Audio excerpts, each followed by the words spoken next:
Hi, beautiful people. Welcome to PlannedPath podcast. Your choice hub for book reviews and crucial conversations. This is your learning hub. We're a group of people saying we don't want to run life on empty intellectual steam. We're going to commit, even in the midst of a busy schedule, we are going to commit to reading books, audio books, hardcover books. We're just going to read and ensure that we stay learning and stay fresh in our minds and our bodies. Yes, so this is the community you have come to today. We hope that you enjoy this episode and other amazing episodes that we have recorded. We have a lot of books, some book reviews, and crucial conversations on topical issues in education and in our society. My name is Tosin Lisk. It's so good to have you on the show. Let's go on a quick commercial break. We'll be right back to discuss today's topic.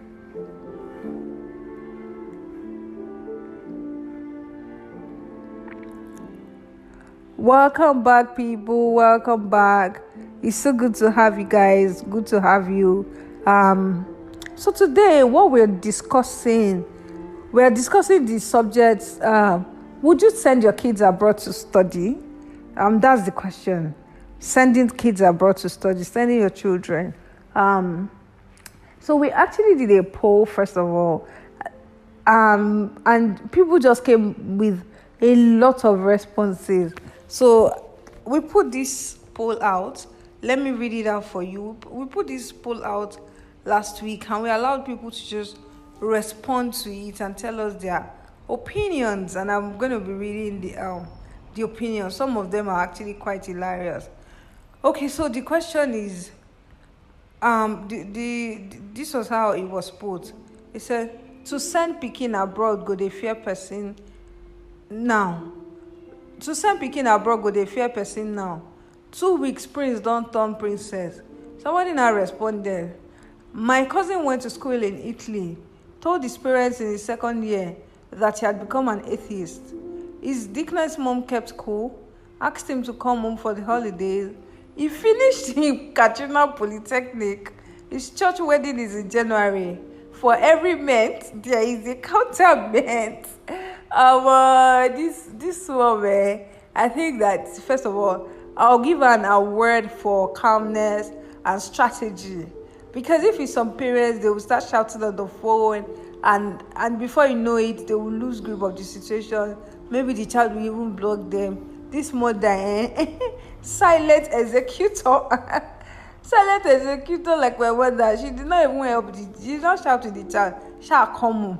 By the time you come over, your passport goes missing. There's nothing you can do about it. So I like this mother, and is an important lesson in calmness, because sometimes like kids can get to you. And now when I say kids, even adults, children, teenagers, young adults, youths, we can get to our parents at times. And I like the calmness with this mother handled this situation really.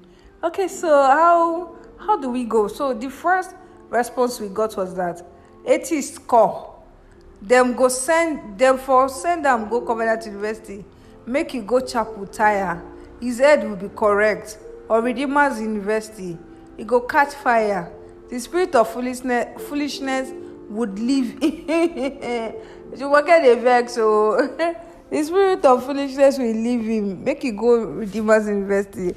So, well, as an educational consultant, as an expert in the education field, if a parent lives in Nigeria, would you send your kids abroad? So I went to a secondary school that a lot of my classmates, my schoolmates actually studied abroad, you understand? And it was the remaining people that didn't go abroad were the ones that now schooled in Covenant, in Redeemers, went to private schools. Then the very, very few of us were now the ones that went through the lag. So you can imagine like that kind of standard. And I'm talking about more than 15 years ago. You understand? And in those more than 15 years ago, like 15 years ago, right? In those years, we've seen the results, right? We've seen kids that studied abroad, people that stayed back in Nigeria. We've seen how people have turned out, you understand, from that studying abroad experience. So I'm not just talking about I'm not talking as someone that maybe is trying to sell a course to you, or trying to say, come and register with this jackpot company. Nah, I'm talking as someone that not only has experience in the education field, knows the pros and cons theoretically, and has also experienced it with my friends and seeing people also, like parents, being in that space of advising parents as to what to do with sending their kids abroad. So I'll still read other people's comments, right? But as with a lot of things in life, there's really no direct answer. You can't say the answer is yes. Like, yes, send your kids abroad, and immediately you send those kids abroad, all your questions will be answered, all the issues you had with your child will be resolved. Nah, you can't say that. And you can't say, no, never send your kids abroad. No. That is not even something to even consider at all. So, first of all, sending kids abroad to school, now is still the assumption that parents live in Nigeria, right? Because now there are just a lot of arrangements. Maybe one parent works abroad, the other parent is in Nigeria with the kids, and all of that. So let's say that both parents are in Nigeria, right? Even if they travel a lot, at least they are domiciled in Nigeria. Would you just send your child abroad? I really think that the academic journey of a child did not start in the university, right? There have been so many opportunities for that child, for the parent to make decisions on the child. You understand? Even academically and in so many ways. And studying abroad taking a child to study abroad can be a very good influence on the child's social rep. Like, I mean, if you probably studied in Oral Roberts University, maybe you would have your circle of friends. It would be very good because, I mean, if you study in UNILAG, all your friends studied in UNILAG, doesn't mean that you won't meet amazing people. But we're talking about probability of your network, you understand, of individuals. If someone maybe even got a scholarship to Oral Roberts University, or somehow the parents just tried, you understand, to just pay the fees, that child is on a very good trajectory, and will be on a good trajectory in life in terms of social, like friends, their exposure, you understand, that kind of thing. What they are exposed to, the kind of information and the kind of possibilities in that world, you understand, because that is very essential for an individual to have, right? So yes, on that basis, yes, it's a good decision. Then on mindset, what I said about the possibilities that are available, if you probably went to some schools, let's say you went to Osu, for instance, or let's say Akungba Koko, doesn't mean that people that went to those schools did not do well in life. At least I know someone that went to Akungba or Abubu and is a multi-millionaire right now, right? But what I'm trying to say is that it will take some more hard work on that person. It will take, coming from a great family, yes, it will take a lot of hard work. The person will work on themselves to continually to be able to have a winning mindset, you understand? But these things, can just come easily to somebody that is in a certain pedestal, that is on a certain pedestal in life, certain pedestal in terms of also mindset, you understand? This person is just on another kind of trajectory. You understand what I'm trying to say? So that's one of the things that studying abroad and having a great social network would do.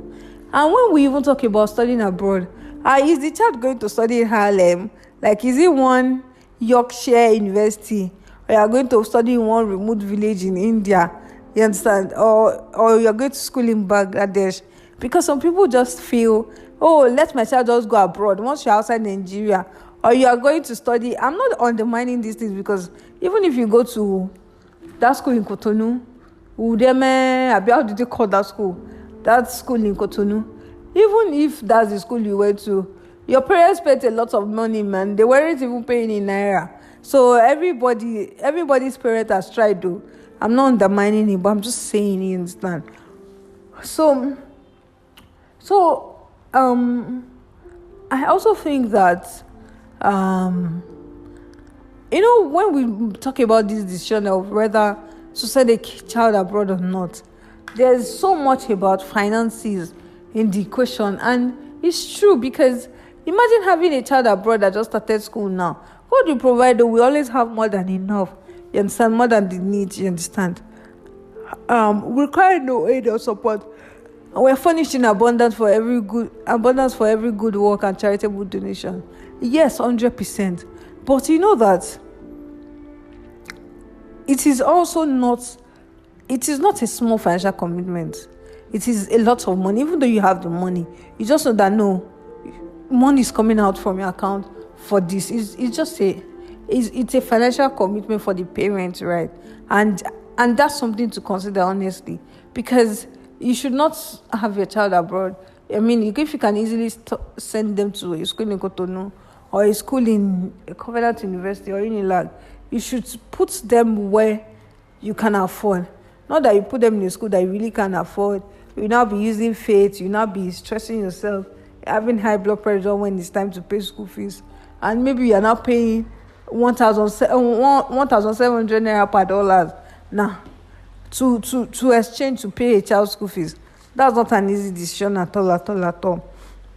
So financial consideration is something to really consider. But then, even as the financial consideration is there, I think that in addition to that, it also depends on the child. You understand? Like, some children are children are very different too, and you can't raise children the same way. You can't raise all your kids the same way and say this is the ideal way to raise children. You just make a lot of mistakes as a parent if you really think like that, because each child is different.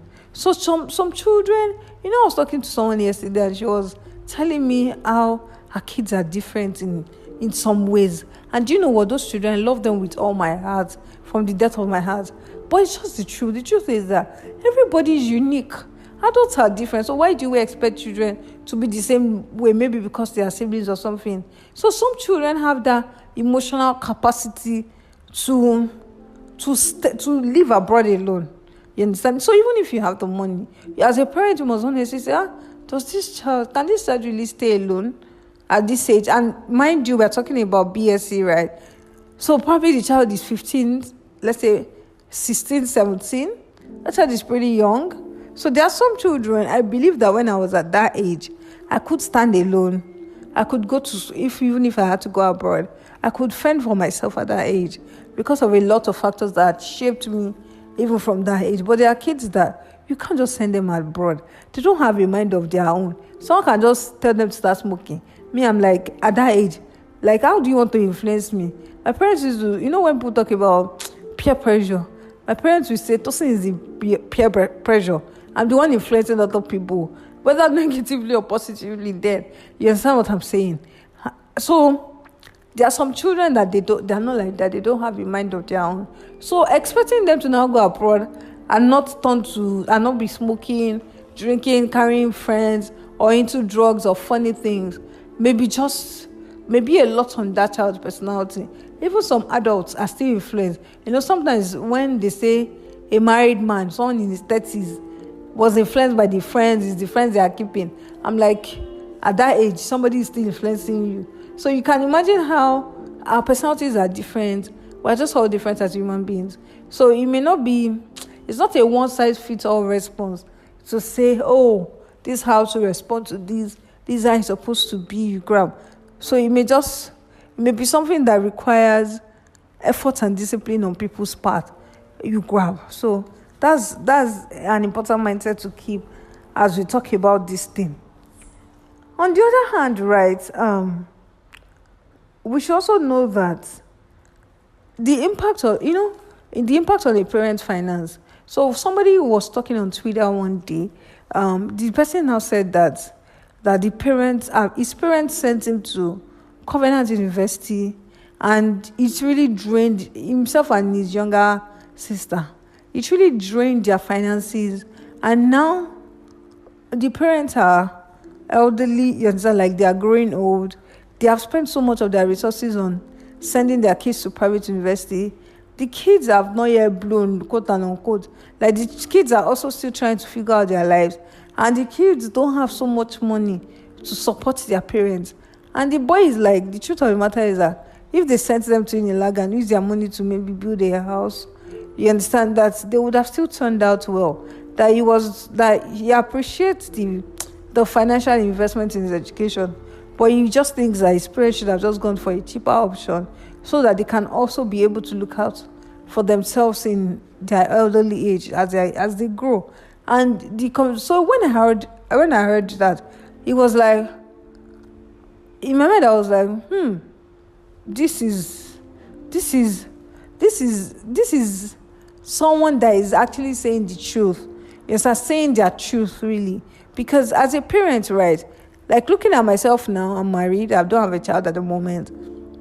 But looking at myself as an adult now, as much as I would like to give my child my best, the very best, right, I would also think that I would also lean towards what that guy is saying.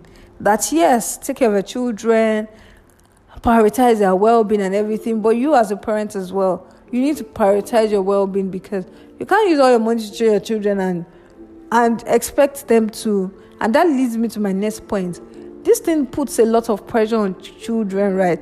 That they've not blown, quote and unquote, but they just feel like, oh, the parents have spent so much money on them, and they have to just like give returns. You know the way our African culture is now, like give it. The children have to pay black tax. It's quite a lot. Even people that school abroad, you know, as much as yes, some things are better abroad than they are in Nigeria, right? But it's still a lot of pressure on the children to their finished school. You know, those parents will not be like, oh, you must do engineering, no, you must do coding. Oh, yeah, be working in Google so you can be sending money home for me. Because after all, I've spent so much money on you. Yes, you should spend home on your child, but please, don't put yourself in a position in life where that child is now, where you don't have money to take care of yourself, where that child is now all you've got, and you're now hoping on the child and waiting for your child to eat. So I think these are balanced opinions, and they are very hard truths though to swallow. And for me, I would round up this conversation by saying that the most important skill, Peter Drucker said it, that will be in the 21st century, because everything will go obsolete. Everything will be obsolete. I mean, this iPhone X that I'm using, there was a time that it was the in thing. Now it's literally obsolete now. It is just obsolete. What's the law? So the most important, every skill you're learning now, you know, is it not funny that they say, it's coding that is selling now, you learn coding. By the time you finish learning, you realize that the job market is saturated. It was earlier in the year, was virtual assistant last year. Oh, I want to learn virtual assistant. People learn it now. Now the market seems to be saturated. You understand? Doesn't mean that if you learn it, you won't still get a job. What I'm trying to say is that every single thing on earth will become obsolete as technology keeps advancing. But something that would remain constant, right, is the ability of humans to learn, to evolve. So we need to teach our children that much more than wherever they schooled, their ability to evolve and just move with the times, you understand, is very important. And it will help them to thrive in the real world, you understand. So if a child comes to life with this mindset, even if they school that Uniben, I hope that people from these schools will not come from. Even if they schooled at the most awkward schools in life, they still have a very great chance of doing well. Even if you did, and in fact, you know, I saw someone that the person was telling me that because they did in school, they didn't like it, and they transited. Me, I did accounting. Like, I can imagine the number of people that were trying to do accounting in 2009 when I was trying to enter school, and they didn't get accounting. Me, I got accounting, and I still left the accounting for education. So it's really not about where you schooled, or even though those things can actually give you an edge in life, right? It's not about where you schooled. It's about who you are, how you're ready to learn, how you're able to adapt and move with the changing times. That will really be a very great determinant of success, rather than just putting it on what course you did, where you schooled and everything. So I think these are great considerations for people to have, for us to have as parents, as parents, as what they call it, as parents, as, how do I say it now? As parents, as siblings, everybody in our society, sir. That's a good mindset for us to have, that yes, where we school, what we do in school, where we schooled is important, right? But who we are, how we adapt in the changing world. Because I know somebody that the parents tend to brought to school, and the person is not a housewife. Like, you understand? So is not only dependent on where you schooled, did you school abroad, what course did you do? It's about you. It's about how you grow. And parents need to be able to rest in this knowledge, in this knowing that I have done my best for my child. Given the circumstance, given my income, I've just done my best for my child. And just leave that child. Help that child as much as you can. And allow them to just thrive, knowing that the wings of life will take them to great places. You understand? So yes, this is something I thought let's discuss together. Maybe another time we can, any conversation in education, any question you have, please be sure to just put it in the comments, put it in our DM, just put it everywhere we can see it. Put it on your social media, tag us at PlannedPath_edu, and we'll be glad to just answer your questions and give you balanced perspectives to these things. Remember, my name is Tosin Lisk. Hey, geez. I'm now married. My name is Mrs. Tosin Lisk, and I'm an educational consultant. I speak on topical issues in education, at school trainings, at conferences, at events. I do instructional materials. I consult on educational topics, and I just help people to learn and to grow. You can bring me to your schools, your offices, your next education event. Bring your money as you are coming. Bring me to your event, you understand? Bring me to your school. Let's discuss. Let's forge a new way ahead. You're a school owner, just come to me. Let's because now collabo. This education thing is very wide, it's very big. Nobody can do it alone. So come, let's just complement the effort you're putting into your child's work. As a parent, you're paying school fees, paying all that money.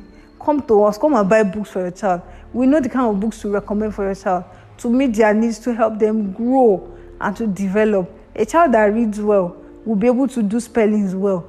You understand? It's garbage in, garbage out. You'll be able to perform well in school.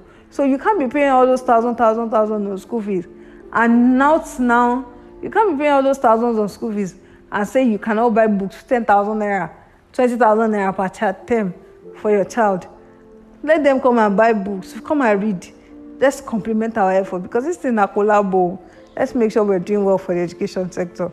Thank you so much for listening to the 69th episode on PlannedPath educational. I said on PlannedPath podcast. My name is Tosin Lisk. Love you so much. Thanks for joining in. See you in our next video. Make sure you share this with friends, your family, and everybody that's important to you, everybody you love. Share across social media platforms. Enjoy our previous episodes. Bye. Take care. We love you.